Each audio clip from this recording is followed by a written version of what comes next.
Hello, this interview is one in a series of interviews that the Special Collections section of the State Archives of North Carolina is conducting with the North Carolina American Indian Heritage Commission to record the lived experience of indigenous communities in North Carolina.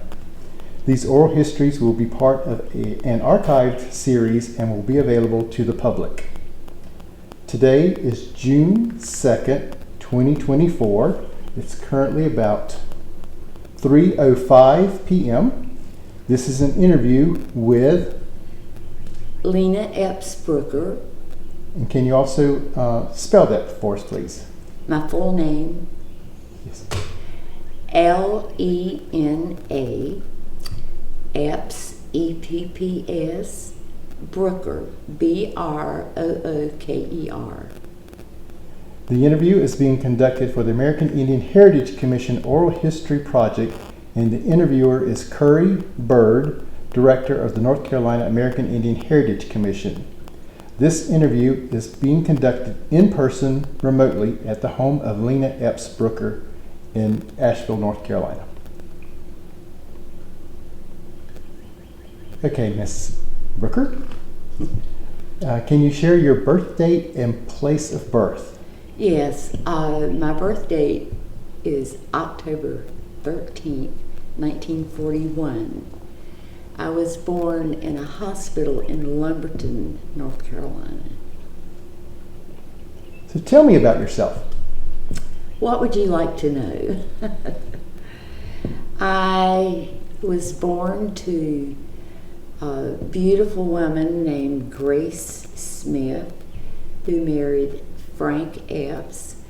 Grace was a Lumbee Indian from Robeson County, and my dad, Frank Howard Epps, was a Sappony, also known as High Plains Indians, from the High Plains community of Person County, north of Roxborough, North Carolina. They met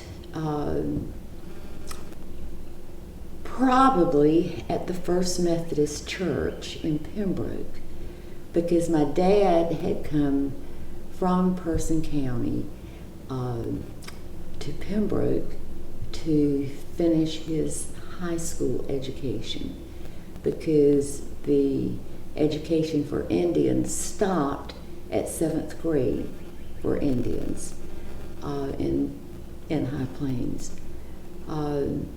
He lived with the family of the Reverend D.F. Lowry and completed his high school work there. It's interesting because at the time, his dad was a farmer, tobacco and corn and all of that, and my dad was the oldest son. And so for his parents to agree to let him leave for a year or more put a hardship on the family, because my dad helped him. But they did, and after my dad got the equivalency of his high school education with an interruption of several years because his dad got sick and he had to go back home to farm. But after he did that, he used to laugh and say that he finished high school when he was 21. And there was at that time a connection with a small liberal arts college in Illinois called McKendree College, which was Methodist supported. And he became Dean of Pembroke College. Clifton Oxendine was the first of several Indian people to go there. And my dad was one of the people who went there. And he had never, of course, been that far away from home. And so his dad borrowed money from a bank in Virginia, to pay for transportation for him to go to Illinois, which was, he said, sort of right across the river from St. Louis. And it was just a whole nother world for him. And he graduated with a degree in history and came back to Robeson County and had hoped that he would find work in Robeson County, because by this time he had made friends. But that was not to be that year. So he went to, his first teaching job was in Sampson County at what we refer to as the old Sampson County Indian School. He taught there 1 year, and then he came to Robeson County and was the high school teacher and principal of the Barker 10 Mile Indian School, which was in the Antioch community of Robeson County.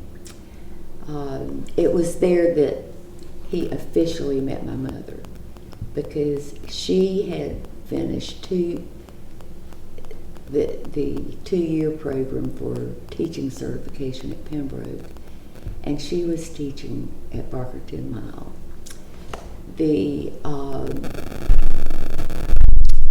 She would stay with her aunt, who lived in Antioch community, during the week, and then would go visit her parents in Pembroke.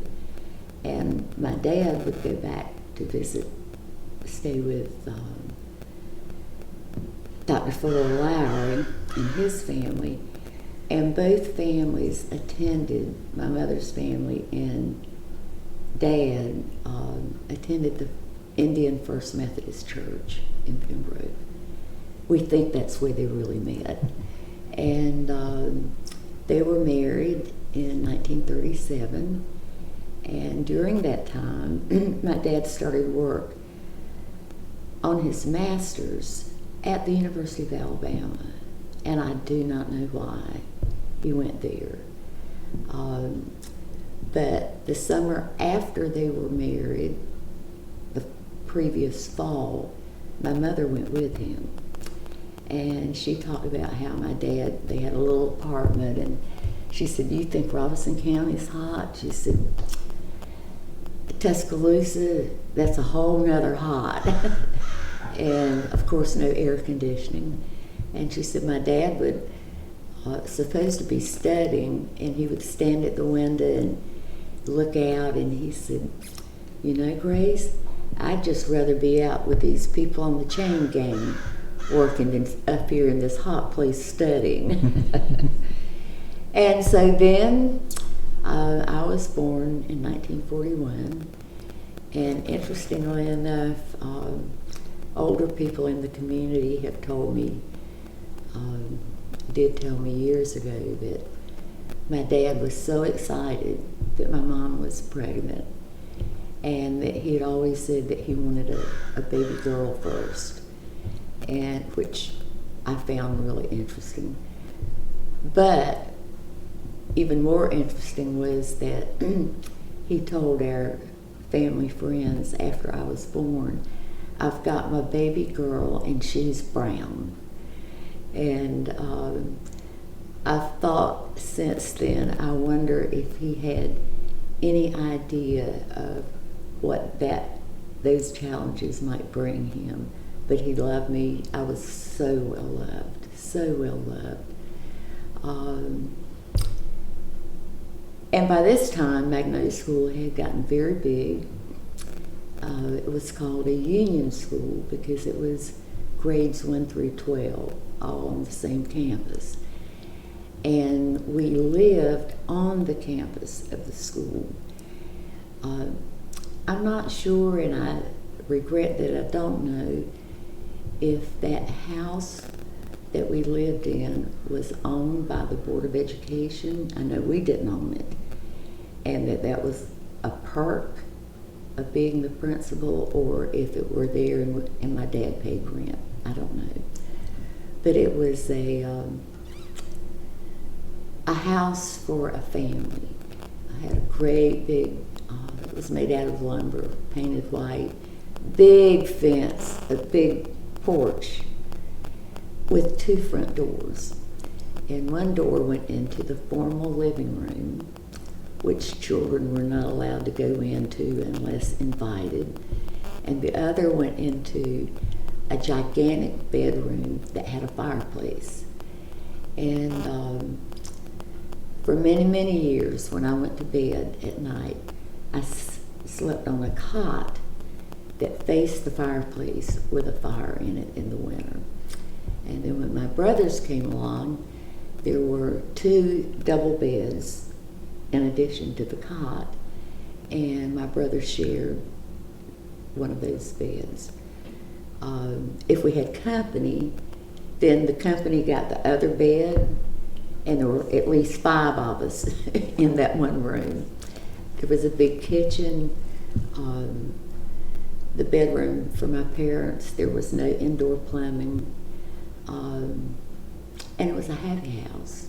It was typical of what I think living in the country was like.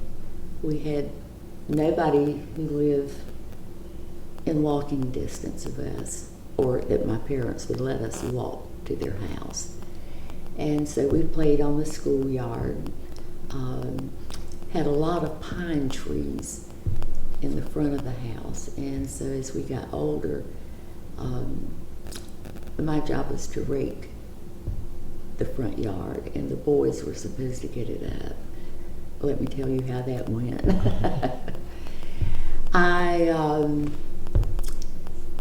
One of the biggest blessings of my life was the parents I had. They, from a very early age, taught me that you never talked about other people unless you could say something nice. As I got older and became aware of the evils of segregation and discrimination, I never heard them say anything that would be hateful. Instead, never in a reference to their race or their ethnicity. Instead, my parents would always say, Lena, this is not right. Whatever the meanness was that had been done. This is not right, and we know that. But it will change. It will change.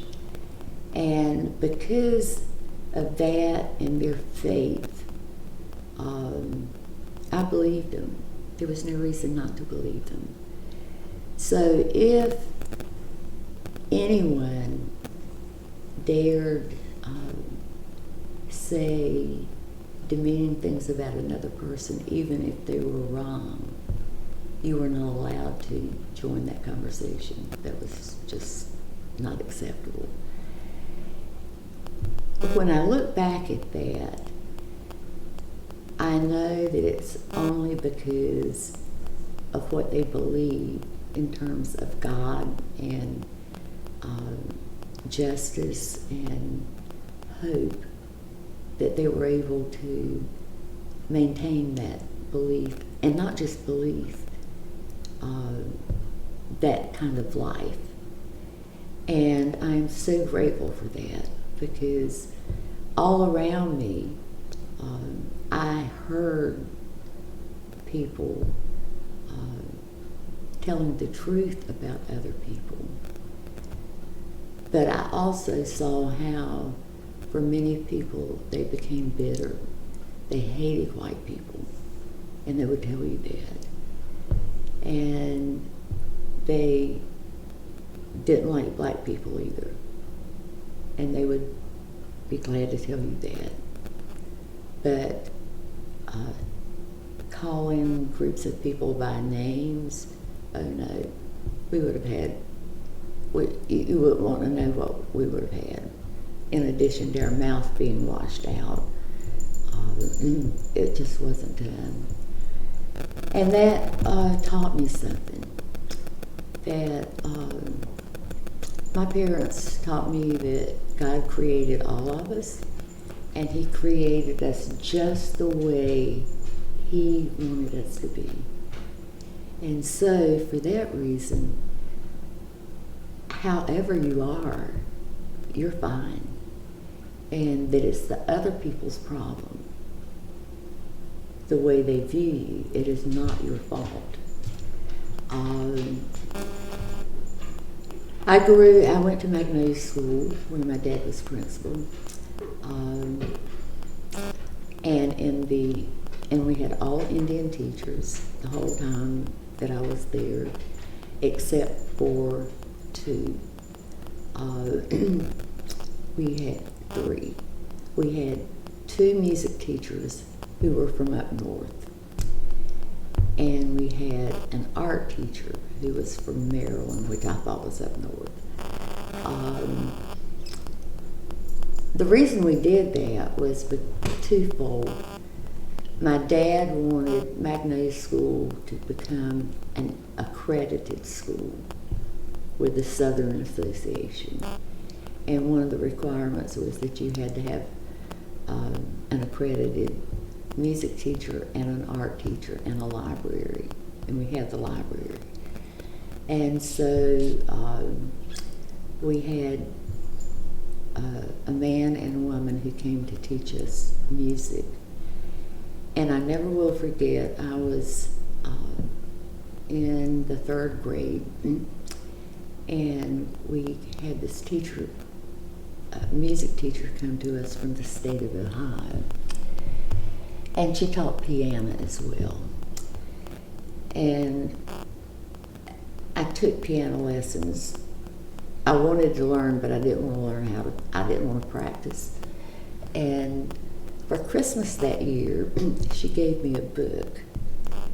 And the book was about Marian Anderson, the famous African-American opera singer, and how she was not allowed to perform in a concert hall in D.C., and how Mrs. Roosevelt intervened on her behalf.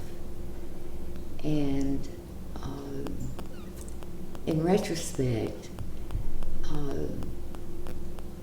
I am touched by the fact that this woman from Ohio recognized exactly what was going on and gave me, I love to read, I read everything I could get my hands on, this book about someone who had faced embarrassment, had faced disappointment because of their skin color, and how someone came with courage and with some power and changed that. That stayed with me. Then in 5th grade, my mother, my dad and mother had enrolled in graduate school at Appalachian.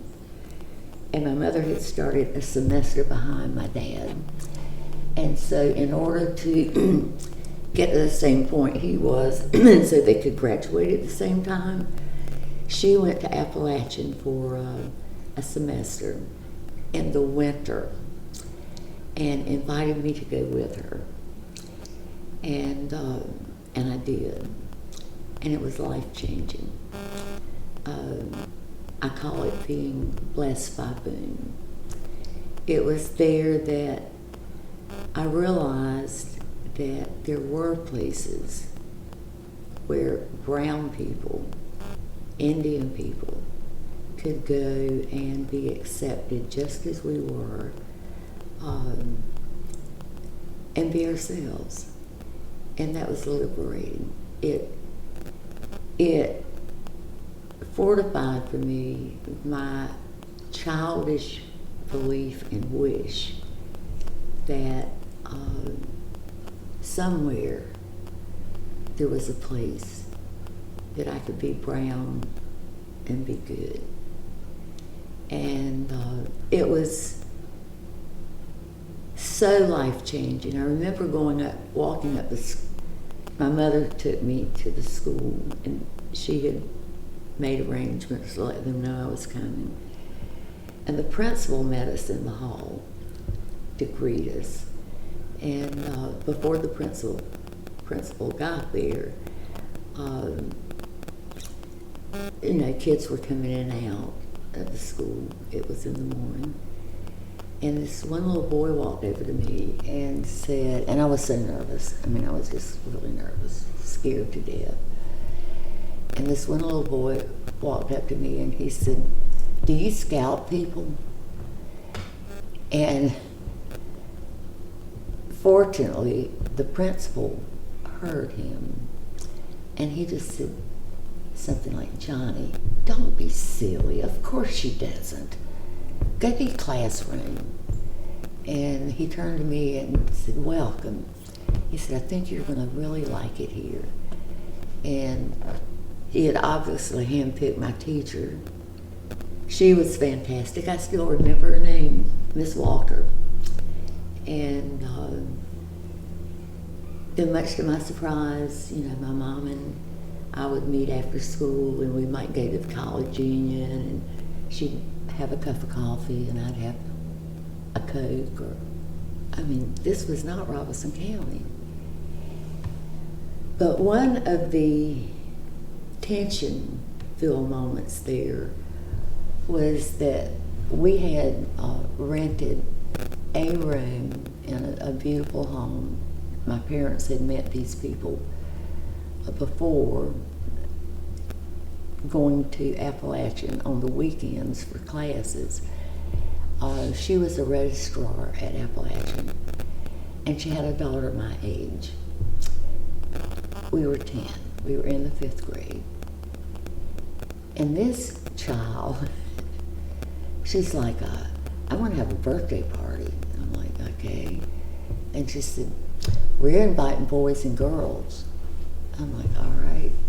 And she said, "We play go to the closet and kiss somebody." And I'm like, "What?" I don't think I'll be playing that game. So then she invited me to, after school, we didn't always walk home because if I were going to meet my mother, she said, "Let's go to the drugstore after school." Go to the drugstore? I don't know that I want to do that. She said, "Oh, let's go to the drugstore." She didn't know what I was thinking. That in Lumberton, you didn't go to the drugstore for a drink. Anything except to get your medicine. So we walk after school to the drugstore on Main Street in Boone, and I am terrified. What if they ask me not to sit down? Or what if I sit down and then they ask me to leave? I was a nervous wreck. But guess what? We walked in, we sat down, they came and took our order for a whole big cherry Coke over ice, and everybody was fine. Again, the recognition and the affirmation that there were places that were good, that were open, that would accept us, both of us. So high school came. I was young. I didn't turn 14 until I was going into the 9th grade. And midway that year, my dad said to me, "What do you think about finishing high school early?" And I'm like, "What does that mean?" And he said, "Well, you would go away to summer school and for 2 summers, and you would take certain required courses like English and whatever, and then you could graduate in 3 years." I'm like, "I like it." Because in the back of my mind, I was waiting to leave Robinson County. I wanted to go where I could be free to be me as I was. So I did that. I came back to Boone. They had a summer school for people who needed to, who had failed a class and wanted to pass it, and for people like me who wanted to get ahead of the game. And I did that 2 summers. And we lived first year in an elementary school gym with the boys over there and the girls here, and they bused us to the high school. And then the next year we moved to Leeds McRae College campus and used their classrooms. It was a wonderful experience. I met people from all up and down the East Coast. My parents weren't around to supervise as much. We had a whole lot more freedom. They probably didn't know that or wouldn't have let me go. But it was a great time. I remember my dad came up one summer.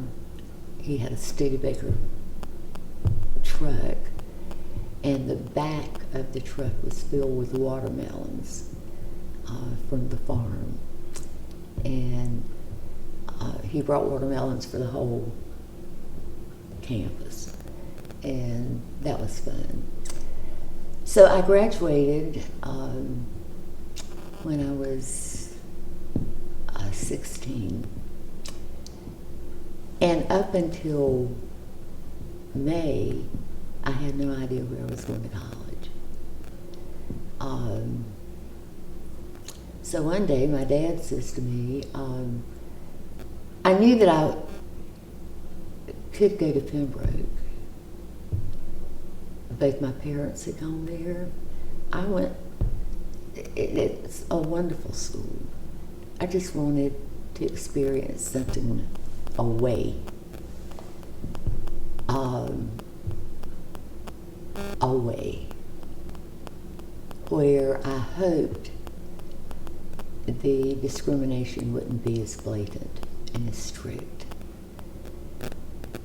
So my dad said, what would you think about going to Meredith College? I'm like, okay. I read the newspapers. We got the newspaper, the Robinson. And back then they had a society page for white people. And it told about lawyer so-and-so's daughters going to UNC Chapel Hill, St. Mary's, occasionally Meredith, not often. And so I was familiar with Raleigh. I knew it was the capital, but that it was the center in my mind of everything big going on in the state. So my dad said, okay. So not long after then, he came in and said, I have to go to Raleigh for a meeting. And he said, I think, how would you and your mom like to ride up with me? He said, we might take a look at Meredith. And so we got there, and he drove out to Hillsborough Street, and you know, my eyes were this big, that long driveway. And so he parked the car and said, I will be going in to talk to the president, and you all can just wait here. So while I'm sitting there, I'm watching students, you know, go by. And of course, there was nobody dark skinned. Everybody was white. And I'm just taking all this in, but it was so beautiful. And my dad came out after a bit, and he said, well, he said, I had a nice talk with the president, and he thinks that it's a good idea for you to come up for a visit one weekend, and then we'll take it from there. And that's what I did. And I loved it. I loved it. It helped it. It was a busy weekend, May Day Queen, and people all around, and there were boys on campus, and one of them asked me for a date through a upperclassman. I mean, I was, like, yeah, I'm ready for this. But I didn't realize I had to take a test before I went. And my dad just said, it's a test, it's nothing to worry about. I later found it was the first year they did SATs. And we had to drive to Wilmington, to New Hanover High School to do that on a Saturday. And my score wasn't good.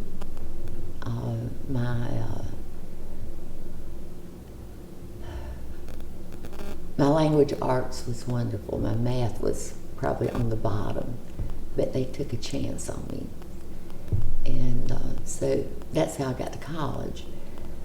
But before that, there were instances that occurred to me that were very painful. And the first one that I recall was that I was in second, maybe third grade, and I had a sore throat, and all the home remedies didn't work. Like hot lemonade that Mama would make. Salt water gargle didn't, so my dad's going to take me to the doctor. And the doctor's office was directly across the street from the courthouse in Lumberton. And you had to go up a flight of steps. And we went up, checked in. Dad came back and said we'd have to wait a bit. And he wondered if I would be comfortable just sitting there while he went to the bank to do some school business. And of course, I'm in a room with people. That was before we were concerned about people snatching your children. And as I'm sitting there, I realize I'm the only brown person in the room. Okay, fine. And then this nurse comes out, and she just sort of gazes around the room, and then she fixates on me. And she said, "Why are you here?"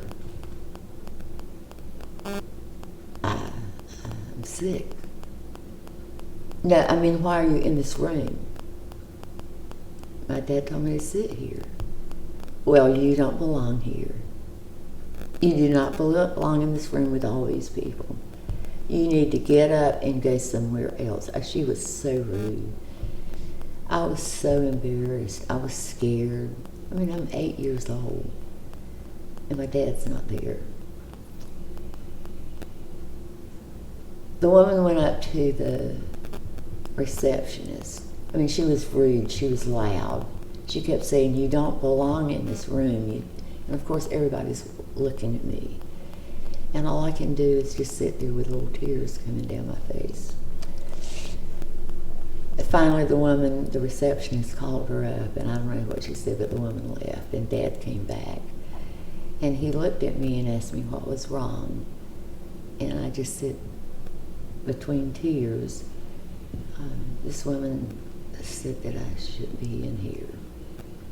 I knew what that meant. I had seen white-only signs. People talked about them. I knew about places that you couldn't go into, restaurants. So it was at the doctor's office as well. They just didn't have the sign up.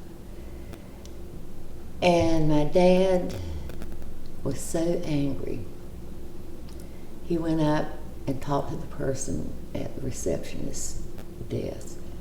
But he never screamed. That just was not his style. But he made it very, very clear that it was wrong and it will better never happen again. And she was kind. But when you have that kind of experience, it sears into your brain. It makes real what you've heard. Now, did it make me feel angry? No, it made me feel that it was unfair, and that anybody who had the power to tell you that you didn't belong and you were sick, I mean, there's something wrong with that. I knew that. And what my parents would say is always, it is wrong. It is very wrong. It has nothing to do with your worth. You are a child of God, created by God. We love you. They can't take that away from you. And my mother would say, just move on. That happened a lot when I was growing up. It happened to our family. We were going to see my dad's family in High Plains, and we stopped at a drive-in restaurant in Durham, 501. I can go show you the place right now. And nobody came out. It was a drive-in. People were supposed to come out and take your order, and nobody came for a while. And finally, this young white teenager who looked like he might have been 14 came out, and Dad started giving the order, and the young man said, we don't serve niggers. Oh my goodness. As I said, my dad rarely got angry, but he told the boy, he said, he stuck his arm out the window and he said, look at this arm, rolled up his sleeve. Look at this arm. This is not a black arm. This is a brown arm. This is an American Indian arm. How dare you come here and say, call my family what they aren't? Oh, he was beside himself. And finally, the guy took our order. Hot dogs, that's all we wanted was hot dogs. Mama wanted a cup of coffee. And when the guy took the order and left, it was just like a bomb had hit the car. It was just deathly quiet. Nobody said a word, nothing. So the 3 children, my 2 brothers and I, are in the back seat. And when he brings the food out from the cafe, and he gives them to Dad, Dad gives them to Mom, they're coming back, gives them to my brother, and he said, I'm not hungry. We refused to eat the food, the children. And my dad kept saying, you know, we've got another hour and a half. You're going to be hungry. And we wouldn't eat it. I thought it was weird, in retrospect, that the 3 of us, the 3 children, were like, no, it's like it's poison.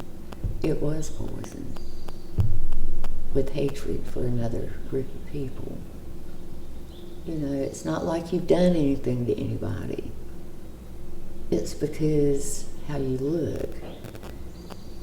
So when we left, I was very upset, because what I thought was, if it hadn't been for me,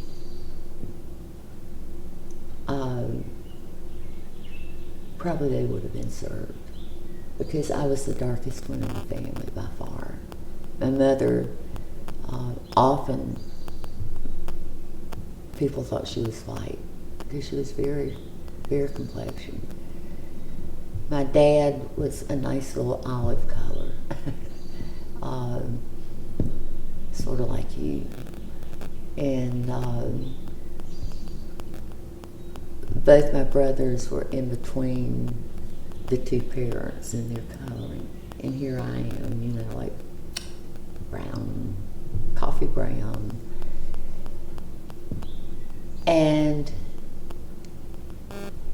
that was the thought that put me to sleep in the car that night. You know, it's probably because of you. But at the same time, I remember what my parents said. You know, this is wrong. Don't. It hurts. But don't let it stop you from doing things that you want to do, because the time will come. And so I went to college in Raleigh. I had, except for almost flunking out my freshman year from partying and not studying, I had a grand time. But there was always this tension of, depending on where you were going, what if? Nothing had happened on dates, but there was that. And in thinking about it, because most of the girls at Meredith were from eastern North Carolina, then the boys they were dating were from eastern North Carolina. And we know that for the most part at that time, back in the 60s, that would not be a thing you would do, is to date an Indian person or a black person. One of the people, though, who lifted my spirits tremendously, not just then, but for the rest of my life, was a minister I met. At that time at Meredith, you had to go to church on Sunday. They leased city buses, and they would come out to the campus, and they had a regular routine route that they took. So they didn't tell you where you had to go, but I stopped at all the Baptist church, all the Protestant churches, and I think there might have been one or two Catholics there. And my roommate, it turned out my freshman year, was from a little town near Hendersonville, and she was a sophomore, and they had asked her if she would be my roommate. I've often thought that it was because she was from near the Indians, the Cherokees, and they thought she might be more tolerant. I don't know, nobody told me that. But at any rate, she was a great girl. And we visited several Baptist churches, and just none of them resonated with me. I thought people were like staring a lot, which I was used to. And then one Sunday we decided to visit a church near the state campus called Pullen Memorial Baptist Church. And as I sat there, and remember, this is about the time that the country is debating whether or not our country should be involved in Vietnam. And I'm sitting listening to this minister say, no way should we be in Vietnam. It is going to cause divisions in our country. We can't tend to everybody in the world. And I'm like, A couple Sundays later, he's preaching about how racism is wrong. And I'm thinking, let me hear what he's saying. And the next Sunday, when we went back, he said, you know, I've been preaching about racism for some time now. And he said, some of you are not going to like what I'm going to say. But he said, it is a sin. He said, it's an awful sin. And he said, so I am inviting anybody, any color, any socioeconomic group, any heritage, you're welcome to come to this church. And I'm like, geez. I mean, I never heard that from a preacher. I never heard one word about racism growing up in church. Not one. And I often wondered, like, if Jesus loves all of us, how come we can't do Sunday school together? I asked my mother once when I was young and going to Sunday school, and I was required to go to church, of course. Mom, why does all our little Sunday school books have white children in them? You know, like that little song about Jesus loves all the children in the world, red, yellow, black, and white, they're all precious in His sight. And her response was, it's because white people write these books, and then they have them illustrated with people they know. And it should be that it be everybody, but that's just the way it is now. It'll change. Okay. So when Reverend Finlater made his big pronouncement about everybody being welcome to the church, he had already been involved in, he was, depending on who you were, you either thought he was the prophet of God or the devil himself. Because he was definitely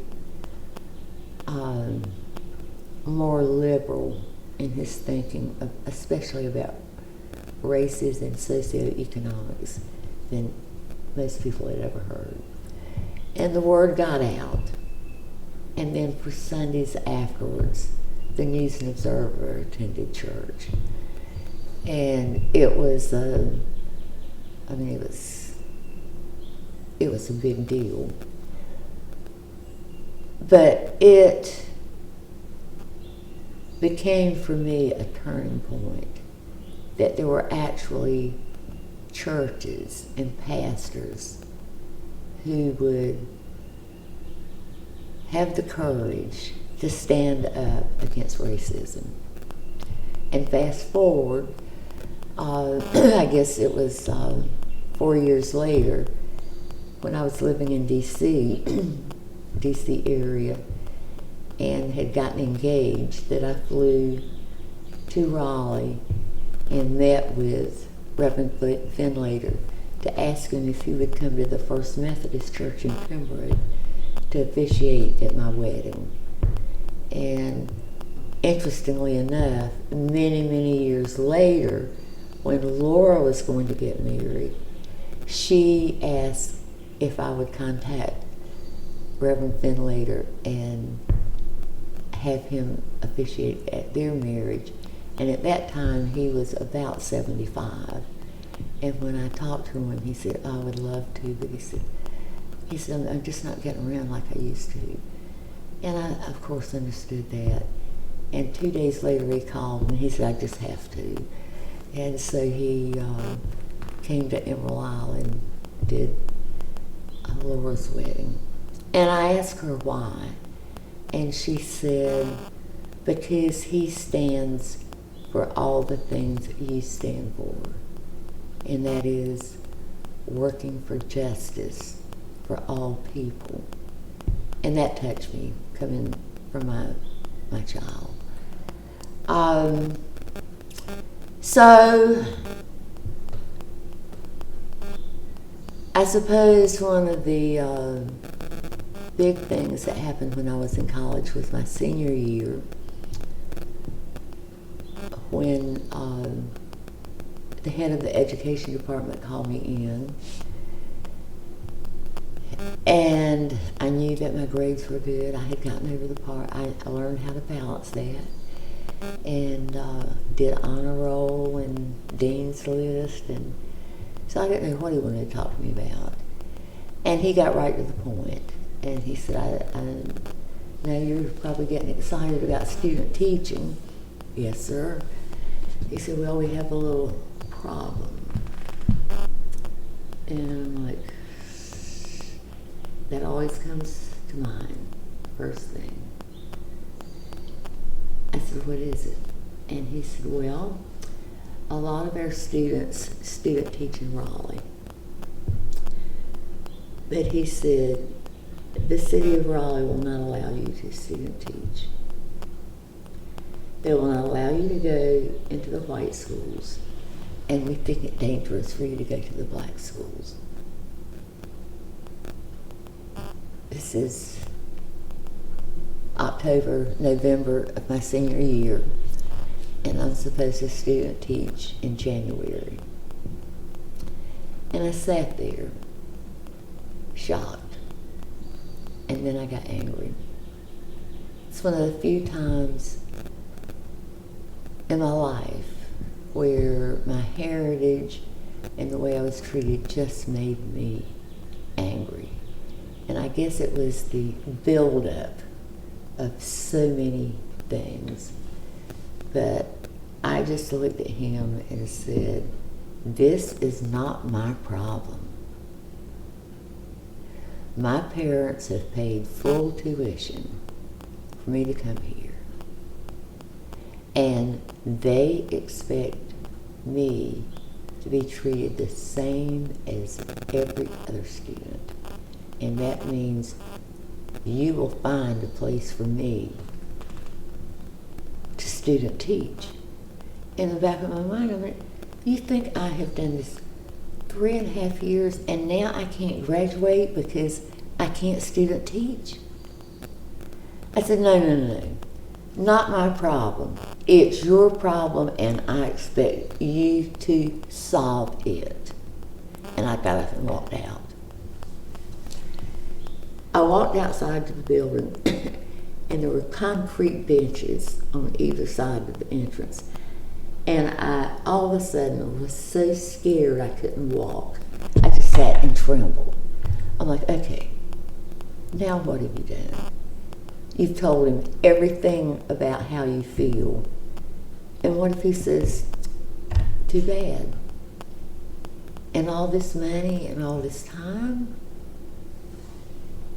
And I knew I was going to tell my parents.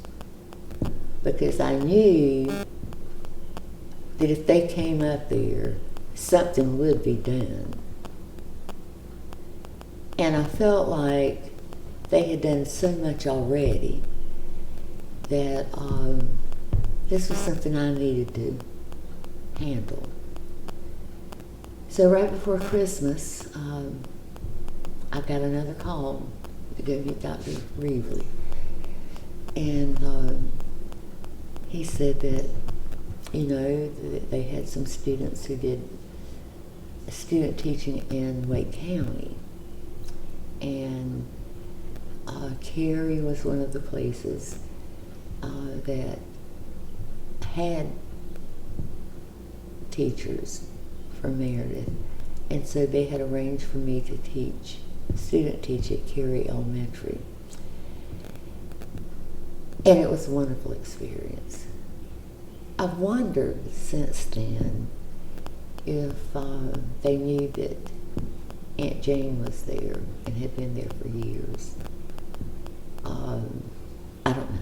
I didn't ask.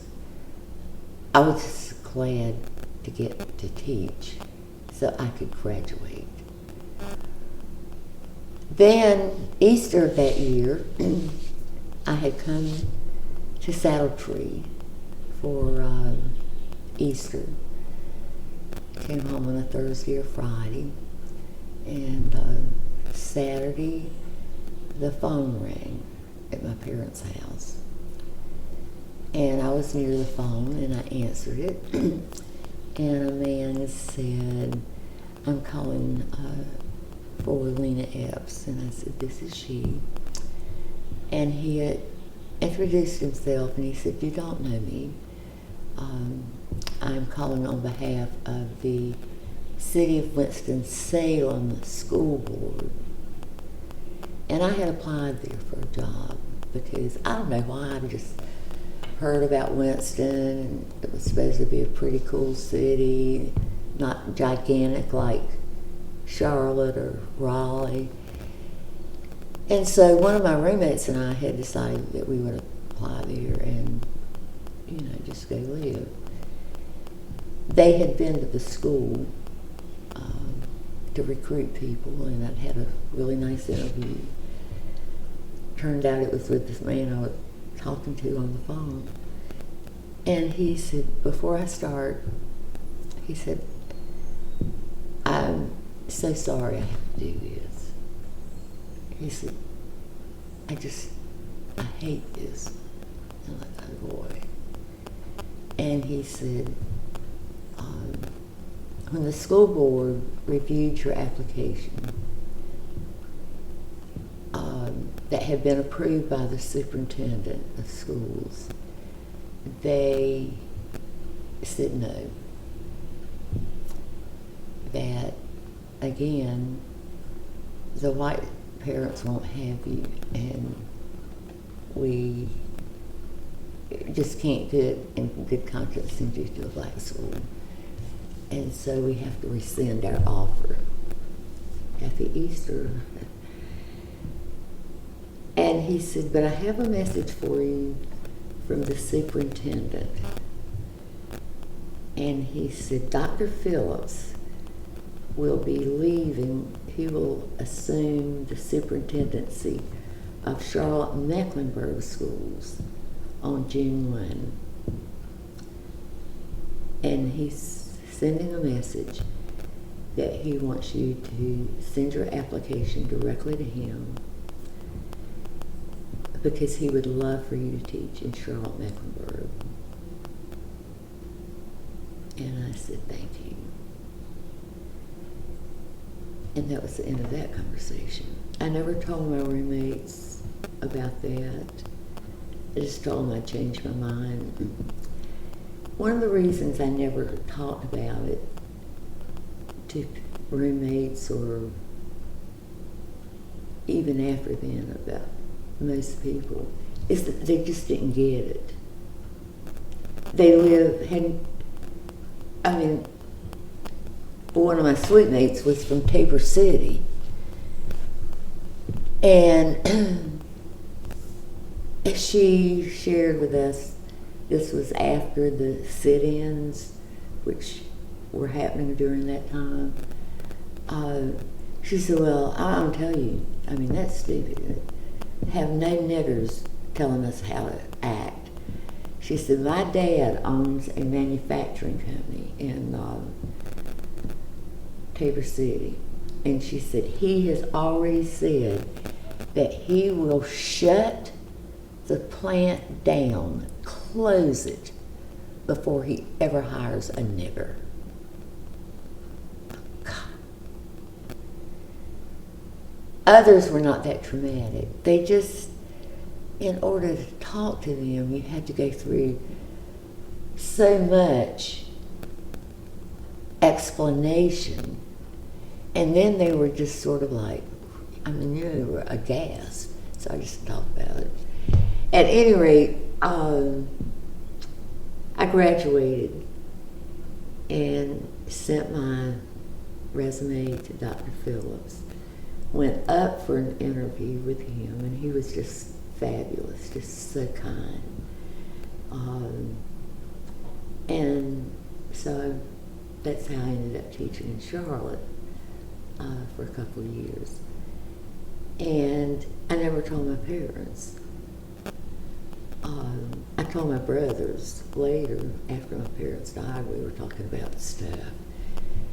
And they said, why didn't you share it? And I said, like I said, if you're a senior in college, you feel like you need to be able to speak for yourself.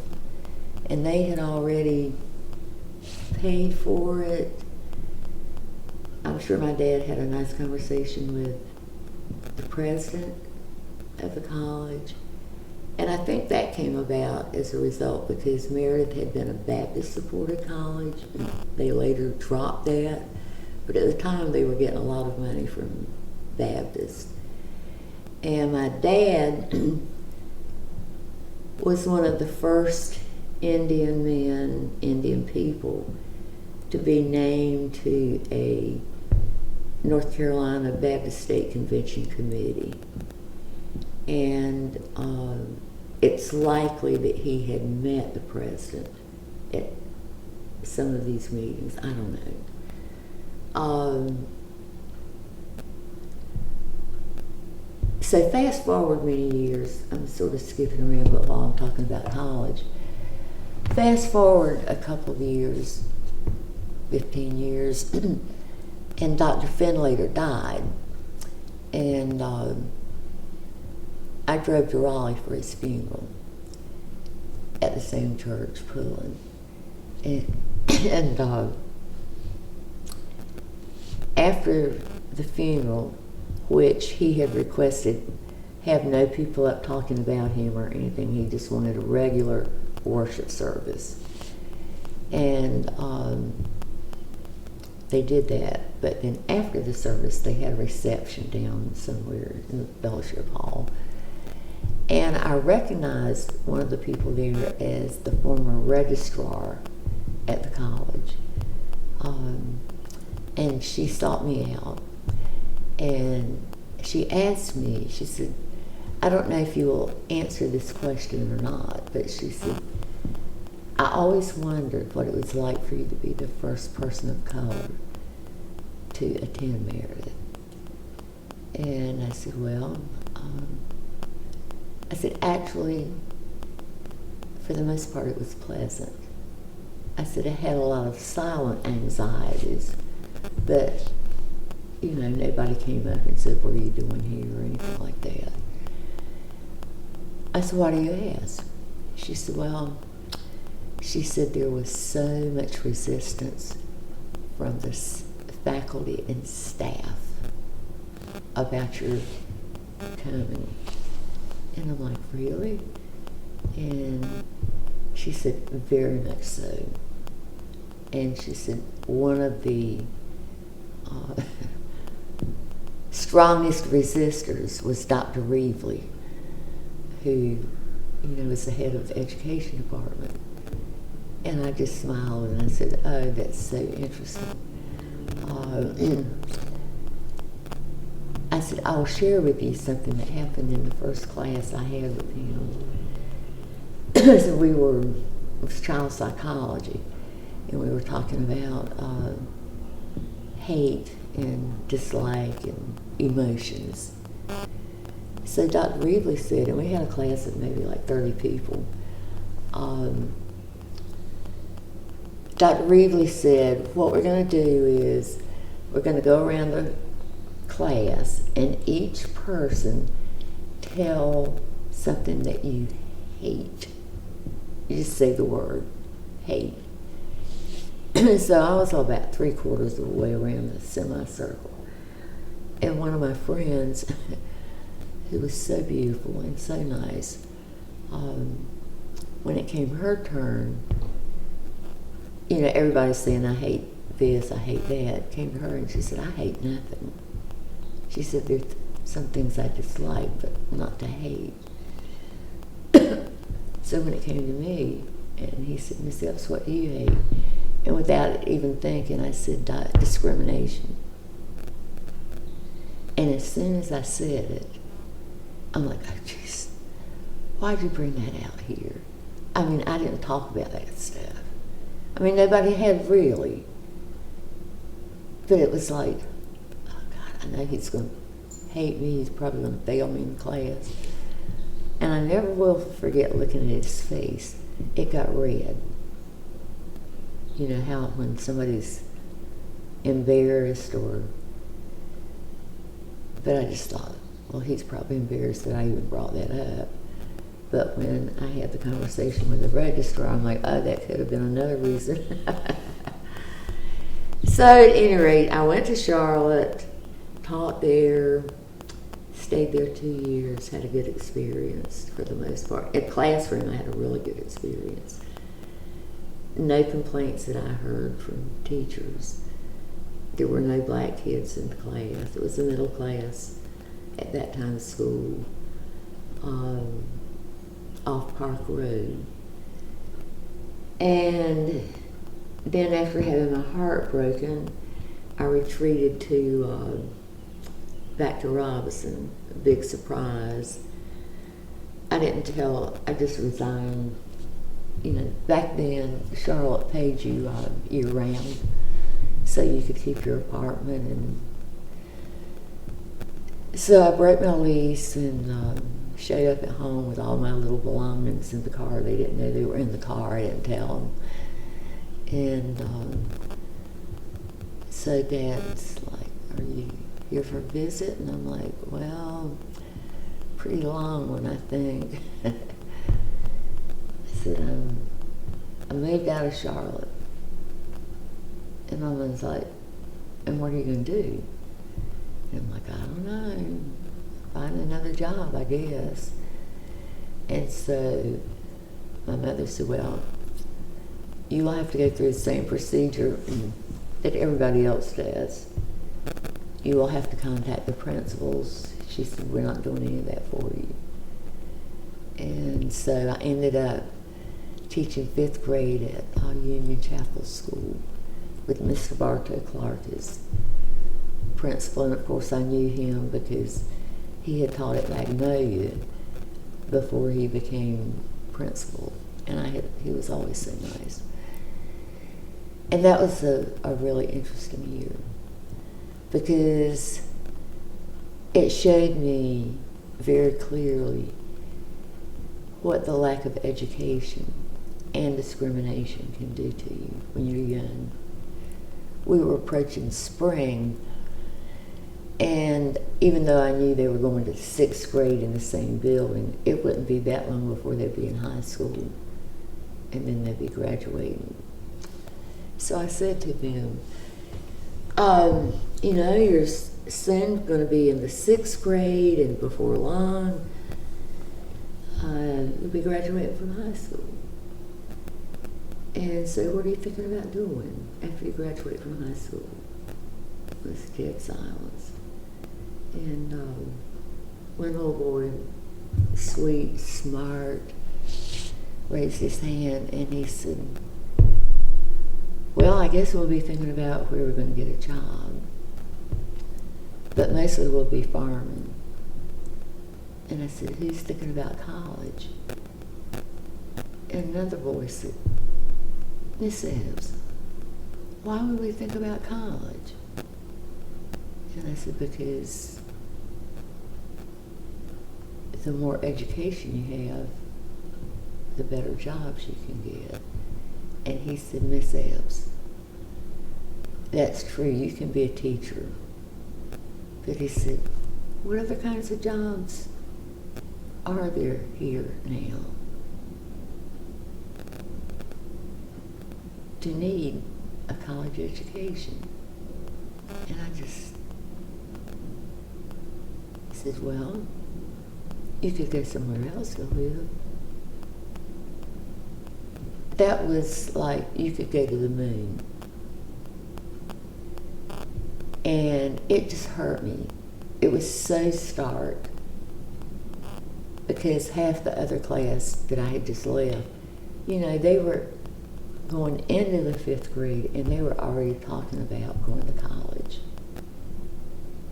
And I'm glad that I had that year at Union Chapel because it reminded me of how so many of our people were at the time and how it's understandable that if you can't get a good job, I mean, even like service stations in Lumberton, there were only a couple that hired Indians back then.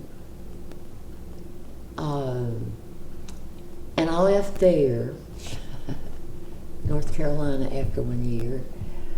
I had always known in my heart that I would meet my husband in D.C. I don't know how, but I just knew.